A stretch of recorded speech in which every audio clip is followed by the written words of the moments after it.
think I just don't like movies anymore. I wish there was like a way to revive my love for them or something. You know?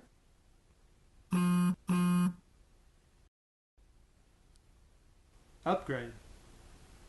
The hell's that?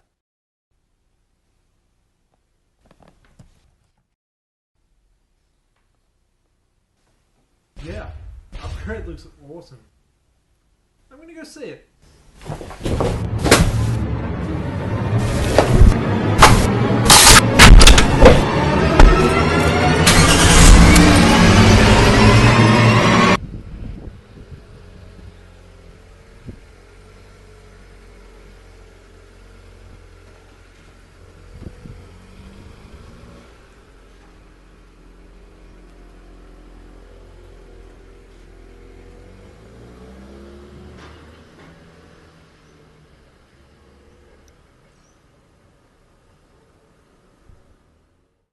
Two hours later. Do you want to see something awesome? Do you want to see something like just really violent but in a fun way? Do you want to see something that's like amazing?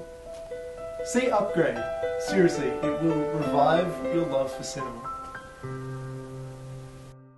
While its premise might sound a bit dumb, behind Upgrade comes intelligence, wit, and imagination in its writing and production. Everything about it is so well thought out, and they really went hard on creating a believable sci-fi based world, a believable protagonist, and a fantastic story that, despite its premise, dodges and weaves ever getting too stupid for even a second. It plays perfectly in its stylistic choices, and Upgrade is a movie that is bound to make its audiences have fun. This is exactly my kind of movie. So Upgrade tells the story of a guy who gets into a catastrophic situation, which results in his wife getting murdered, and himself getting critically injured and permanently disabled. Shortly after, though, he comes across an alternative option involving somewhat of a microchip being inserted into his spine, which will allow him to walk again, use his hands again, and do kung fu, and a whole range of other cool shit too. Basically, he gets an AI-assisted robot in his head called STEM, and Upgrade becomes a revenge tale from there, with STEM helping him along the way. If that sounds like the best goddamn thing you've ever heard of, you're bound to have a great time here. If it sounds kind of dumb to you and you're not that into it, well, you can just get the hell out of here, because this probably isn't for you. Creativity plays a major role here in Upgrade. It's such a well-created film in so many ways and really pays attention to detail where it really matters, and in places where you might not even be paying attention to as well. Like, it had a lot of little inclusions and inventions that were kind of just present and not depicted as such a massive deal, making it so that the world building felt natural. Upgrade is a true sci-fi. It had lots of little fictitious gadgets. They're just everywhere in this movie. Like, the bad guys had these sort of guns inserted into their arms. One of them could see his past memories through his eyes, like it was like a Black Mirror episode. And there was one particular very creepy sort of premise which involved a scene where we looked into these sort of tragic people who were strongly and harmfully addicted to virtual reality, so much so that they basically live their lives in this fake world. And you just know Leigh Whannell put this idea in just because of how creepy it was, and I love that about it. All of these details though don't even play into the main plot. These are just all little things spreaded throughout. It's like every creative thing here would have been worthy to make an entire movie about alone, but it's all expertly placed here. Upgrade has really fun, creative camera decisions too. Like, it's full of tilts and rotations and shakes, all that kind of shit. The look of its framing made it more immersive during its action scenes, and I really love when a movie has this kind of energy to it. You really felt like the people behind it were excited about it. Another thing this movie does an awesome job of is depicting a dark and gritty world in a much better way than a lot of films, because you really felt the ugliness of the environments, and you could really feel how brutal the violence was. And at times it was very Saw-esque with its colors and special effects as well. This is a surprisingly gory movie, but not in the way that makes you feel icky inside, and not something that's like strongly unpleasant. It's over the top in an extremely fun way, akin to something like in Kill Bill or something. It's also really fun to see Leigh Whannell's little references throughout, including little homages to Saw, his best mate, and constant co-worker James Wan as well. I'm kind of proud of Leigh Whannell too, in a weird way. Like, I'm glad to see that his career is progressing and he's really creating great content. And it's exciting to see, because I've been a massive fan of him for a while. It was also really fun to see that there were some like Melbourne locations that I recognized, because this movie was shot near where I live. So during some of these scenes, I was like looking for things. I'm like, oh my god, I think I might know that. And that was kind of a little fun extra thing for me. And so when I was watching, me and my wife were like looking at each other being like, that's that place or something like that. The whole thing wasn't shot near where we live. It was only little bits, but we were trying to look out for it as much as possible. Upgrade has a perfect mix of genres and tones as well. It had heart as well as a greatly dark sense of humor. Like, it had tons of black comedy sprinkled throughout. It was silly, but it had just the right amount of irony as well, but also played well in a straightforward setting at times too. The main character is also very likable. He's enough of a quick-witted smartass, but not so much that it's just quips and remarks the entire time. He's not like Iron Man here. He's just a normal guy. So of course he's going to comment on things a bit, but he's also a much more realistic character than you might think somebody in this movie would be. He's very cynical in a very real way, and he has a very believable portrayal of the tragedy of quadriplegics. The movie doesn't focus on that for like way too long because it's